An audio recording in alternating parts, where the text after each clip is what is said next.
Всем привет, я Виктория, добро пожаловать ко мне на канал. Сегодня у нас будут парфюмерные итоги года. Так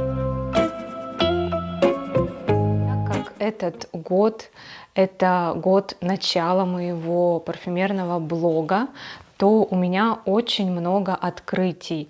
И сначала хочу поблагодарить каждого, кто присоединился ко мне в этом году, и мы вместе прошли этот интересный, насыщенный парфюмерными открытиями и парфюмерными удовольствиями год. Спасибо каждому из вас. Я очень рада, что я вас нашла и что вы смогли в этом огромном море под названием YouTube найти меня. Все, друзья, погнали! И первое, с чего я хочу начать, это расскажу вам немножечко истории этого года. На начало ведения блога у меня было, как оказалось, я сегодня посчитала, у меня было 19 ароматов.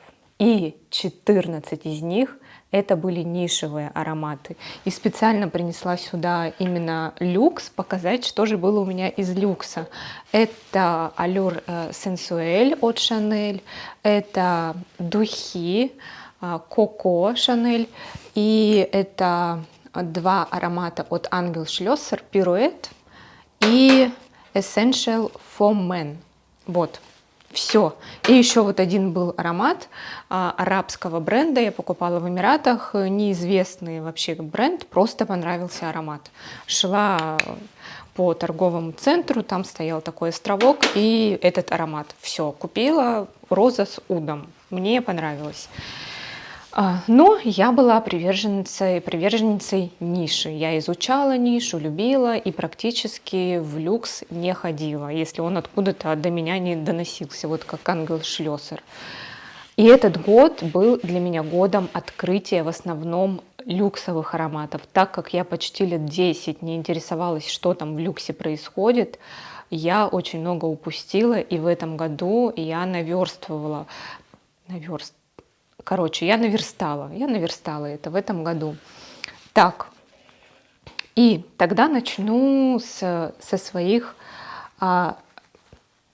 открытий в люксовых ароматах. То, что было давно, но я открыла сейчас. Это Chanel номер 5.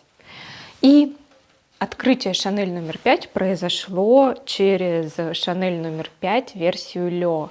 Я открыла этот аромат для себя в жаркую погоду. Альдегиды, которые сверху в Chanel номер 5, и здесь, кстати, они намного легче и современнее. В общем, они с меня довольно быстро и испаряются, улетучиваются, оставляя только оттенок, вот именно в жару. И я оценила всю красоту вот этого аромата через знакомство вот с этим, опять же, повторюсь. Ванильный, вот он для меня летом в жару именно ванильный, ванильно-цветочный с оттенком альдегида. Когда холодно, это больше такой цветочно-альдегидный, либо прям вот в мороз это вот альдегиды, которые никак не открываются. Так, давайте дальше. Я не буду подробно останавливаться, у меня есть обзоры на все эти ароматы, подробнейшие обзоры. Я все прикреплю, все ссылки, все будет. Я сейчас именно подвожу итоги. И еще мое открытие в люксе – это вот эти вот прекрасные ароматы от Нарцисса Родригеса. У меня их сейчас в коллекции целых 3. Это Фохё, вот этот черненький кирпичик, как его называют, это Маск Нуар, это, кстати, новинка, и Нарцисса в кубике, в красном. Ароматы прекрасные, мускус на мне открывается наикрасивейшим образом.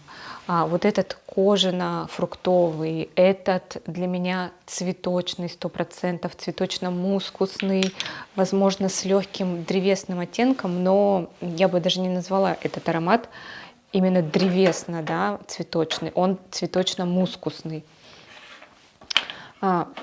Ходила мимо, просто мимо этой полки много раз ходила, тестила на блотере, ничего не понимала, и только когда нанесла на себя вот именно версию Фохё, я оценила эту красоту. Потом уже оценила все остальное, и я думаю, что моя коллекция будет пополняться.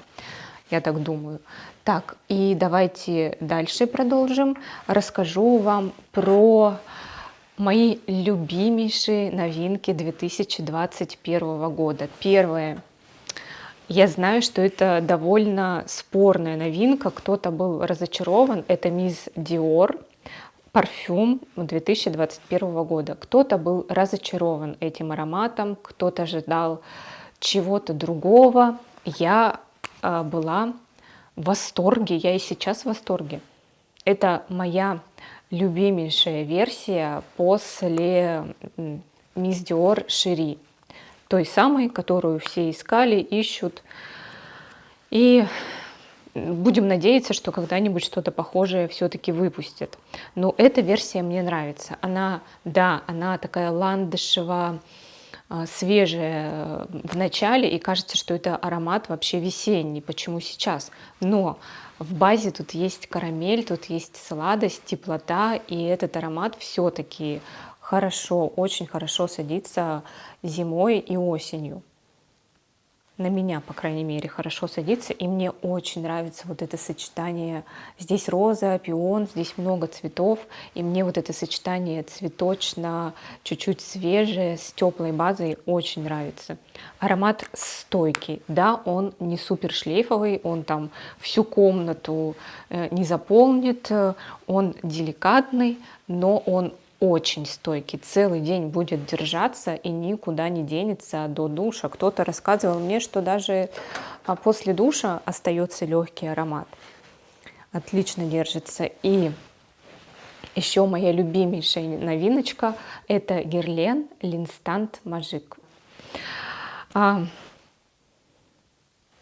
Пудра. Наконец, у меня есть L'Instant в версии пчелок, но я его не понимала. Я не могла какой-то образ в голове нарисовать. Этот аромат у меня все время какой-то был слепой зоной. Я только вроде что-то почувствую, пойму аромат, начну его за что-то любить, и потом раз, и что-то вылезет непонятное. А это для меня цельный. Это пудра миндальная, цветочная, с ванилью, и этот аромат, он диффузный, он шлейфовый, он утонченный, грациозный, он как лань, шлейф этого аромата как лань бежит вокруг тебя. Куда-то меня понесло, но какие-то уже слишком описания такие поэтические. И тут есть амброксан, белый мускус.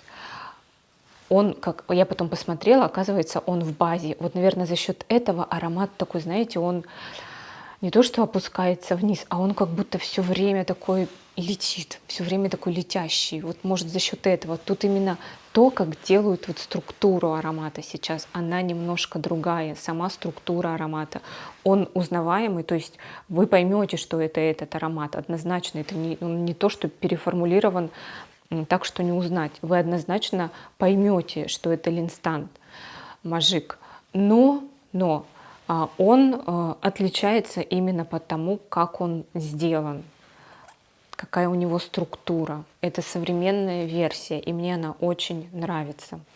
И на самом деле он довольно стойкий. Я понимаю, что прошлая версия, наверное, была вообще такая, что неделями держится первая версия, я ее не пробовала. Но этот все-таки, вот чем больше стоит, тем больше он как будто бы, может, настаивается.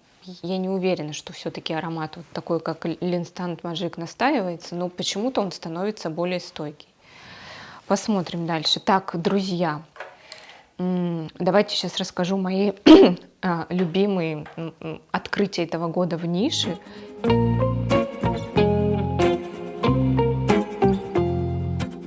Наркотик Ви Насамата.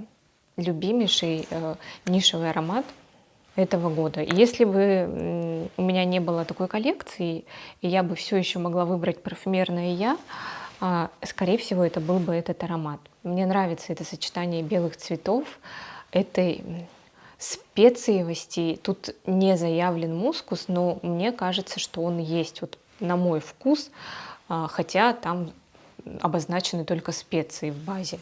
Но мне кажется, что здесь есть такой белый мускус, такой стерильный мускус чистоты. Этот аромат, он был на мне в день моей свадьбы, и он для меня теперь ассоциируется такой с белой фатой.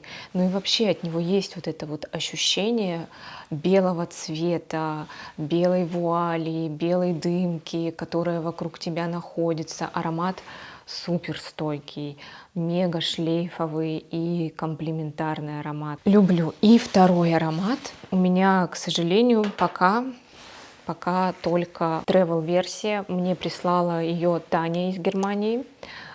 Потрясающий пудровый аромат. Называется Black Ananda от Микалев. Пудра, здесь есть иланг, но несмотря на мою нелюбовь к илангу, здесь иланг очень красивый. Он запудренный, он сладкий, он не выпирает здесь, он очень мягкий и округлый, как и весь аромат. Здесь есть тубероза, тубероза тоже сладкая, тоже запудренная. Вот знаете, вот это, я обожаю пудровые ароматы, и вот эта вот пудра, которую сюда бухнули, сладкая пудра, она не сухая. И последнее. Это масс-маркет, это сетевая парфюмерия, которая меня даже удивила. Первое — это Faberlic Рената, красненькая Рената. Тут винность, тут красные ягоды, тут древесность, ваниль. Аромат насыщенный, густой, стойкий. Он многим нравится. И звучит он, я считаю, намного дороже своей реальной стоимости. И мне кажется, никто и не подумает, что это какой-то масс-маркет, какая-то сетевая парфюмерия. Он вполне себе люксово и красиво звучит. И второй аромат, тоже открытие мое, Faberlic, Avon, сетевая парфюмерия. Это Avon, это Iris Fetish. На самом деле я еще думала про Patchouli Indulgence, но так как у меня флакон Iris Fetish, я показываю Iris Fetish. Patchouli Indulgence у меня только в travel версии. Но мне одинаково нравятся оба этих аромата. Этот супер комплементарный, шлейфовый, стойкий аромат, все как мы любим. Тут чувствуется, знаете, вот если приводить ассоциации, то это такой конфетно-леденцовый аромат. Здесь есть ирис, он слегка-слегка запудривается. Это аромат не пудровый. Вот у меня представление о пудровых ароматах такое вот, как Black Ananda. То есть там должна быть такая значительная доля пудры, причем косметической пудры. Или вот в Guerlain L'Instant Magic. Здесь слегка запудривается к базе. Стартует, я не хотела описывать их, зачем я их описываю, друзья, договорю уже, сама себе перебиваю. Стартует он довольно свежими цитрусами, потом он очень-очень сильно заслащивается, но остается вот эта вот легкая кислинка цитрусов, за счет чего аромат все-таки дает дышать, дает какую-то свободу. И потом вот ирис чувствуется здесь. Но такой сладкий ирис. То есть это не какой-то, знаете, как есть такой, как корень ириса, маслянистый такой. Нет, тут даже что-то есть мне лично, на мой вкус, что-то вот вроде фиалки, такое ощущение газетного листа или журнального, какая-то полиграфия, в общем, есть. Свеженапечатанный лист газеты или журнала, вот это есть. Обычно такое дает фиалка. Я обожаю эту ноту, очень люблю. Я еще вам не рассказала про два своих открытия этого года. Это Баккара, не потому что я ее узнала, а потому что я с ней подружилась. наконец-то мне перестали мерещиться бинты и йод. Ну, то есть как, если я начну там искать бинты и йод, я их найду. Если я их не ищу, а ищу еловую смолу, я чувствую там ель, я чувствую сладость и вот эту вот из еловой смолы базу. Мне это очень нравится, я нахожу сходство, я уже говорила, с молекулярной парфюмерией, а именно с молекулой Eccentric 02. Вот или 0,1, там тоже есть вот это вот ощущение ели. Может, еще и в других молекулах. Я пока их все не изучила, потому что это мое второе открытие. Я всегда ходила мимо молекул и считала, что я ее не чувствую. Но у меня был набор Aroma Box, и там был сэмпл. Я носила его несколько дней, и я подумала, как я его не могу не чувствовать. Я же просто в этом шлейфе, просто в нем окутана. И я поняла, что я неправильно его тестировала. Его нельзя вот так вот тестировать. Его надо именно в шлейфе ощущать. Поэтому часто говорят, мне делают комплименты, но я его от себя не чувствую, потому что люди чувствуют шлейф. И этот аромат именно про шлейф. Вот такая у него особенность. И это второй аромат, да, мое открытие. Я просто влюблена, и это мой виш-лист на следующий год. Это что-то из молекул Eccentric 02, это точно то, что я хочу. Еще я уже показывала, и я дополню свою коллекцию люксовыми ароматами. И я думаю, люксовыми сейчас скажу, Линтердит от Givenchy и от Герлен, терракота Герлен. Не хватает мне этих ароматов в коллекции.